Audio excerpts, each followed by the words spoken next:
Break के बाद खुश आमदीद। हम बात कर रहे हैं अमेरिका और ईरान क्या वाकई एक माहिदे की तरफ बढ़ रहे हैं जिससे जंग बंदी हो और मुस्तकिल जंग बंदी हो, या फिर लेबनान में इसराइल की कार्रवाइयां इसके रास्ते में एक रुकावट बन सकती हैं। अनवर साहब, इससे पहले जो बात हो रही थी उसमें आपका कहना था कि मुआहदा इसके बावजूद भी आप समझते हैं कि जो डेवलपमेंट्स हैं वो इस हवाले से जारी हैं, लेकिन एक और बहस जो CNN ने पहले रिपोर्ट किया था कि एक ऐसा मुआहदा होगा जिसमें न्यूक्लियर प्रोग्राम पर भी बात नहीं होगी, इसको एक इब्तदाई मुआहदा कहा जा सकता है। आप समझते हैं कि इस तरफ मामला जा रहे हैं या इस बात पर अमेरिका भी मुसर होगा कि अगर मुआहदा हो, सदर ट्रंप को एक ऐसा अग्रीमेंट मिले जिसके अंदर न्यूक्लियर प्रोग्राम का मामला भी एड्रेस हो? देखें, अगर हम ये समझते हैं या तवक्को कर रहे हैं कि एक ही समझौते में सारे मसाइल तय हो जाएंगे, तो ये फिर हमारी गलती है। ये मसाइल हैं क्या? बुनियादी मसाइल क्या? बुनियादी मसला ये है कि इसराइल अपनी मुकम्मल सिक्योरिटी चाहता है और मिडल ईस्ट में सबसे बड़ी ताकत के तौर पे अपने आप को मनवाना चाहता है। क्या इसराइल की ये ख्वाहिश तब्दील हो जाएगी? नहीं होगी। ईरान उसको चैलेंज करता है और करता रहेगा। क्या ईरान की ये कोशिश ख़त्म हो जाएगी? नहीं होगी। अरब ममालिक जो हैं वो ईरान से डरते हैं और इस मामले में वो अमेरिका का कोऑपरेशन चाहते हैं। तो क्या अमेरिका अरब ममालिक को छोड़ देगा या अरब ममालिक ईरान से डरना छोड़ देंगे? ये भी नहीं होगा। तो मसाइल तो अपनी जगह ही रहेंगे। ये होगा ये कि बातचीत और समझौते के ज़रिए एक ऐसा माहौल क्रिएट हो जाएगा जिसमें वो टेंशन जारी रहेगी, जंग नहीं होगी। तो इसके अलावा किसी के लिए कोई और रास्ता नहीं है।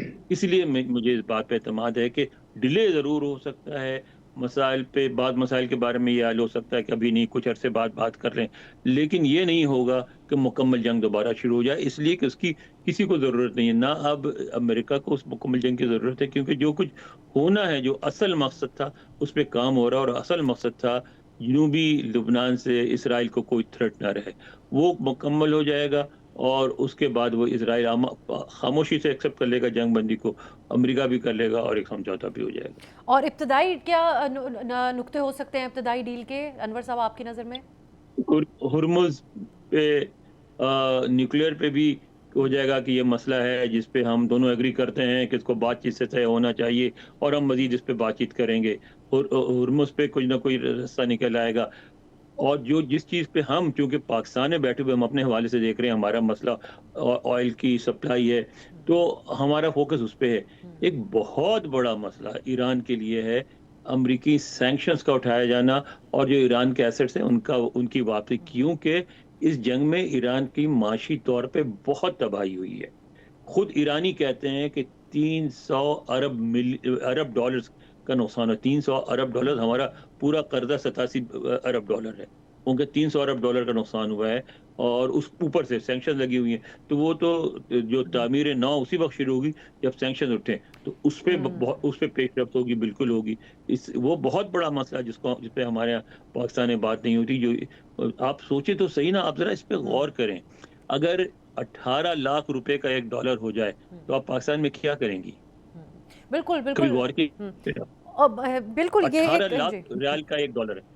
मैं मतीन साहब, ये मुख्तलिफ चीज़ें हैं। तो अनवर साहब का ये जो ख्याल है कि तमाम बातें जो सामने हमें होती हुई नज़र आ रही हैं उसके साथ साथ पेशरफ्त इस बात को बैक करती हैं, वो तो ये बयानात भी कि जो खुद हमने ईरान की तरफ से ये बात कोट की कि कतर में मुंजमद असासों के हवाले से जो बातचीत हुई उसमें पेशरफ्त है, यानी वहाँ भी पेशरफ्त है। फिर एक और ख़बर जो आज रिपोर्ट हो रही है, इसकी आप भी एक तरह से अगर तस्दीक कर सकें, ईरानी सरकारी मीडिया कहता है कि आयतुल्लाह खामनाई की शहादत के बाद उनका एक स्टेट फ्यूनरल है, उसके लिए तैयारियां की जा रही हैं। तो क्या ये भी इंडिकेट करता है कि ईरान में एक सेंस है कि मामला जंगबंदी की तरफ जा रहा है और उसके बाद ही ये अरेंजमेंट हो सकेगा, क्योंकि एक बड़ी तादाद में उसमें लोग शरीक होंगे और उस सबको मद्देनज़र रखते हुए करना होगा?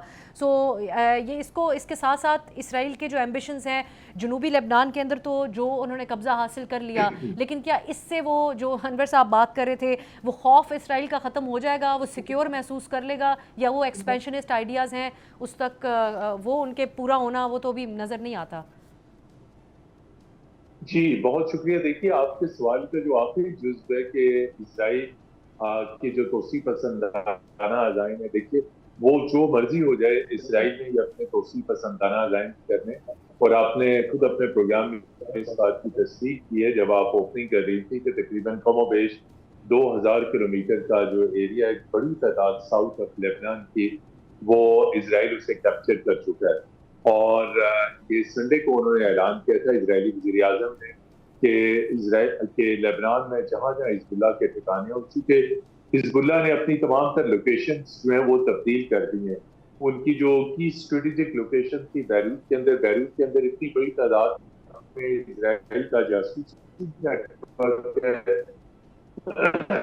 اسرائیل کی پوری وہاں پہ اسپائنگ اور یہ لوکیشن سپیس کی جا رہی ہے، جس کی وجہ سے حزب اللہ کے ٹاپ کے لیبنان کی ساؤتھ افریقہ، اسی لیے وہاں پہ اٹیک کیا جا رہا ہے. اب اگرچہ کہ لیبنانس پرائم منسٹر اور اسرائیلی وزیر اعظم کی بات چیت ہوئی ہے، لیکن ایک حیران کن پہلو یہ ہے کہ پورے لیبنان کے اوپر حملہ ہے، لیکن لیبنان کی فوج ہمیں کہیں نہیں نظر آ رہی، وہ کہیں ڈپینڈ نہیں کرتی.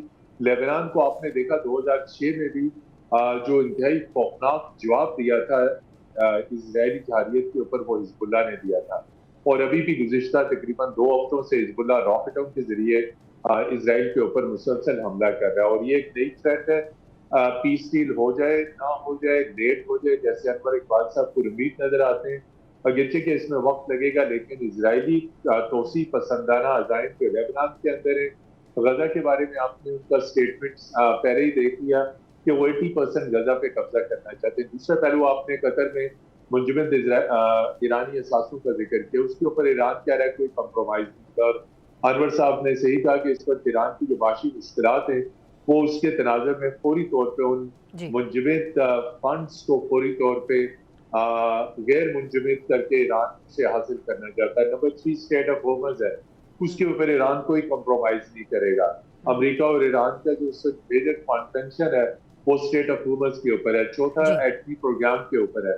آج جو لیٹسٹ اسٹیٹمنٹ آیا اس میں ایران نے کیٹیگوریکلی کہہ دیا کہ جوہری پروگرام کے اوپر امریکہ کے ساتھ کوئی بات چیت ہے نہ ہوگی. اور 5واں پہلو اس میں یہ ہے کہ یقینی طور پہ اس وقت جو تازہ جھڑپیں ہوئی ہیں امریکہ اور ایران کے درمیان، اس نے کسی بھی ممکنہ ڈیل کے یعنی جن اہم معاملات پہ ڈیڈ لاک برقرار ہے، اس کے ساتھ ساتھ کچھ ایسی پیش رفت بھی ہے. ہمارے جو دونوں مہمان ہیں ان کو یہ کہیں نہ کہیں امید ضرور نظر آتی ہے کہ ایک شارٹ ٹرم ابتدائی معاہدے کی طرف جس کے ذریعے آبنائے ہرمز کھل جائے، اس کی امید ابھی بھی باقی ہے. لیکن یہ جو ایک نئی بحث بھی چھڑی ہے ساری صورتحال سے کہ اسرائیل لیبنان میں جو اپنے ایمبیشنز رکھتا تھا یا جو مقاصد حاصل کرنا چاہتا تھا، وہ اس نے اس جنگ میں معاہدے میں جو ڈیلے ہوا ہے اس کے ذریعے حاصل کیے ہیں. اور مارچ سے اب تک لیبنان میں 3000 سے زائد لوگوں کو بھی شہید کیا جا چکا ہے، اور ساؤتھ لیبنان میں کافی حد تک اسرائیل نے قبضہ بھی جمایا. ایک شارٹ بریک کی طرف جاتے ہیں. اس وقت تمام سیاستدانوں کی توجہ کا مرکز گلگت بلتستان بنا ہوا ہے. گلگت میں عام انتخابات ہونے جا رہے ہیں، وہاں پر کیا ماحول ہے اس وقت اور اپوزیشن کو کیا شکوے ہیں، بات ہوگی ایک شارٹ بریک کے بعد. سبسکرائب کریں اور بیل دبائیں تاکہ کوئی خبر رہ نہ جائے.